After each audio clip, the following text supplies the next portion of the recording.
안녕하십니까, 조재팔입니다. 법정 지상권 물건 하나 보겠습니다. 좋아 보입니다. 전주 3개 2024 타경 34,939번 대지입니다. 전주 덕진구 덕진동 1가 1116-7 대지 면적은 121.9평방미터, 평수로는 36.87평입니다.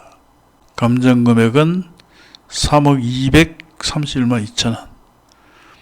경매에서 제외된 점포가 하나 있죠. 101.2평방미터, 30.61평짜리 건물이 하나 있습니다. 이놈은 경매에 포함되지 않았습니다. 요 건물입니다. 착한 자전거, 이렇게 자전거 점포가 있는데, 이 자전거 점포는 보증금 4천만원에 월 110만원. 이건 부가세 포함인 것 같아요. 그러니까 월 한 100만원. 이런 것 같습니다. 자, 그러면 이 건물은 경매에 포함되지 않았으니 법정 지상권이 성립하느냐, 성립하지 않느냐. 성립하지 않는다면 이 건물은 철거가 될 것이고, 성립을 한다면 토지에 대한 지료만 청구할 수 있습니다. 그러나 이 물건은 법정지상권이 성립하지 않는 걸로 보입니다. 그거는 왜 그렇게 보냐 하면, 여기 2019년 1월 28일 매매로 취득을 했죠. 2억 3천만 원의 매매로 취득했습니다. 이때 토지와 함께 요 미등기 건물을 함께 취득했다. 토지는 등기 이전을 하고 건물은 등기가 없으므로 소유권 이전 등기를 하지 못했다. 그런 상황입니다. 그런 상황에서 토지가 경매되었다. 그럴 경우 법정 지상권이 성립하지 않는다. 그 근거 판례를 잠깐 봅시다. 여기 판례를 보면 98-4798 미등기 건물을 대지와 함께 양수한 자가, 요 경우죠. 대지에 관하여서만 소유권 이전 등기를 격려한 상태에서 그 대지의 경매로 소유자가 달라지는 경우 관습법상의 법정지상권을 취득할 수 있느냐, 이렇게 얘기하고 있어요. 판결 요지를 보면 자세히 나옵니다. 미등기 건물을 그 대지와 함께 양수한 사람이, 이 건물은 등기가 없는 거란 얘기예요. 미등기 건물을 그 대지에 함께 양수한 사람이 그 대지에 관하여서만 소유권 이전 등기를 넘겨받고 건물에 대하여는 그 등기를 이전받지 못하고 있는 상태에서 그 대지가 경매되어 소유자가 달라지게 된 경우에는 미등기 건물의 양수인은 미등기 건물을 처분할 수 있는 권리는 있을지언정, 처분할 수 있죠. 그러나 법률적으로 소유권은 가지고 있지 아니하므로, 따라서 대지와 건물이 동일인의 소유에 속한 것이라고 볼 수 없어 법정지상권이 발생할 수 없다. 이렇게 판시하고 있습니다.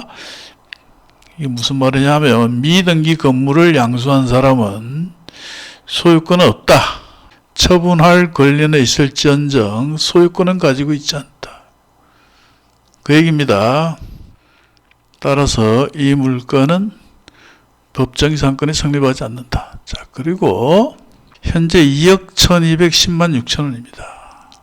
우리가 통상 상가를 낙찰받는다고 칩시다. 만약 2억 원 주고 상가를 낙찰받았다. 그 상가에 월세 100만원, 요거 받기 힘듭니다. 현실적으로. 옛날에 적에는 2억짜리면 150도 받고 200도 받고 했지만, 최근 한 10여 년을 돌이켜보면 상가 2억 원짜리 월세 100이다. 이건 굉장히 좋은 물건입니다. 그런데 이 물건은 현재 최저가 2억 1200원인데 2억 원에 월 100만 원이다. 이건 1200만 원이죠. 6%입니다. 6%. 우리가 상가 건물 공부를 하다 보면 연 6%가 안 나오죠. 뭐 강남 거는 3%도 채 안 나옵니다. 연. 그래서 2억 연에 연 1200만 원이다. 연 6%다. 그러면 굉장히 좋은 수익률입니다. 뭐 수익은 수익대로 나고 발생하고 또 땅값은 땅값대로 올라가지 않습니까? 에? 그래서 한 연 6% 수익률이다. 대단한 겁니다. 그런데 현재 이 점포는 4천에 110만 원이다. 만약 보증금으로 해소할 수 있다면 자금 부담은 더 줄어들겠죠. 2019년 1월 28일 2억 3천만 원에 매매가 되었습니다. 이분도 2억 3천만 원의 입금 부동산을 취득했을 때는 그만한 가치가 있다고 판단했겠죠. 에? 2억 3천에 매매로 취득해서 월세 100만 원을 받는다. 보증금 4천만 원 회수했고 그러면 실투자금은 한 1억 9천이다. 그런데 뭐 카드사하고 뭐 잔뜩 이렇게 돼 있고, 그런데 요거는 요 소유권 이전하면서 추가로 대출을 받았죠. 4천만 원을 추가로 대출 받았습니다.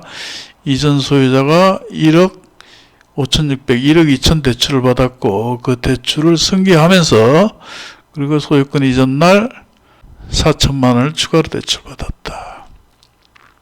그리고 요 월세는 거의 지료라고 생각하시면 틀림없습니다. 요 건물을 보고 건물의 가치를 보고 월세를 지급하는 것이 아니라 요 토지의 가치를 보고 지급한 것입니다.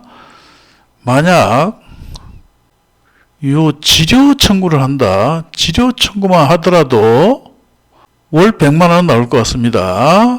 우리가 지료 산정을 할 때 감정금액을 기준으로 하죠. 감정금액이 3억 원이다. 연 4%다.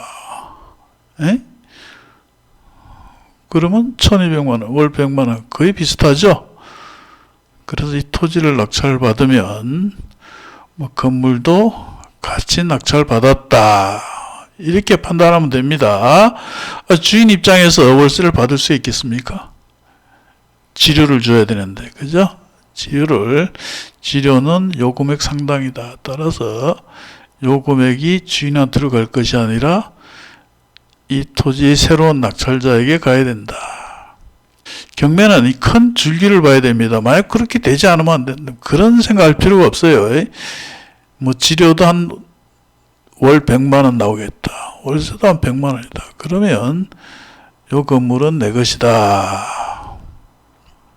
철거를 하고 뭐 똑같이 지어도 되겠죠. 예?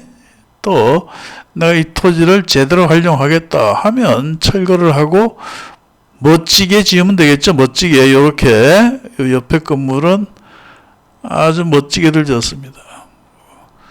이 토지를 제대로 활용하려면 이걸 철거하고 뭐 이렇게 짓든지, 이렇게 짓든지, 이렇게 짓든지, 그렇죠?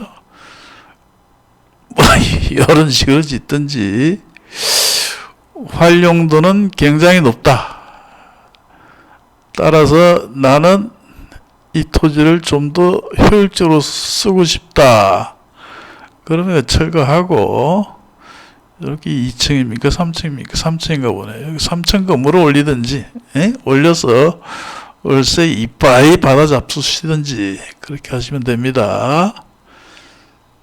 또 장기적으로 봐도 괜찮아 보입니다. 토지 가격은 계속 올라갈 것으로 보입니다. 짭짤하죠? 자, 이 물건은 10월 28일 날 진행합니다. 근데 한편으로는 여기서 어쩌면 유찰될 것 같기도 합니다. 유찰될 것 같기도 해요. 그래서 지금 들어간다면 뭐 최저가 언저리고, 그렇지 않으면 다음에 한번 유찰되면 12월 9일 1억 4,800에 하죠. 요때 입찰을 하면 짭짤한데 요때 팔릴 것 같기도 하고 유찰될 것 같기도 하고 그렇습니다. 한번 조사를 해보시고 뭐 큰 욕심을 내지 않는다면 뭐 요 금액도 괜찮습니다. 조금 요금이 부담스럽다 그러면 한번 유찰되면 이때 입찰을 해보시든지. 그런데 부동산을 좀 장기로 투자하겠다 그런 분들은 지금 하셔도 괜찮지 않을까. 자, 오늘 영상은 여기까지 하겠습니다. 영상을 보시고 도움이 되셨다면 멤버십 가입, 구독, 좋아요 꾹 누르시기 바랍니다.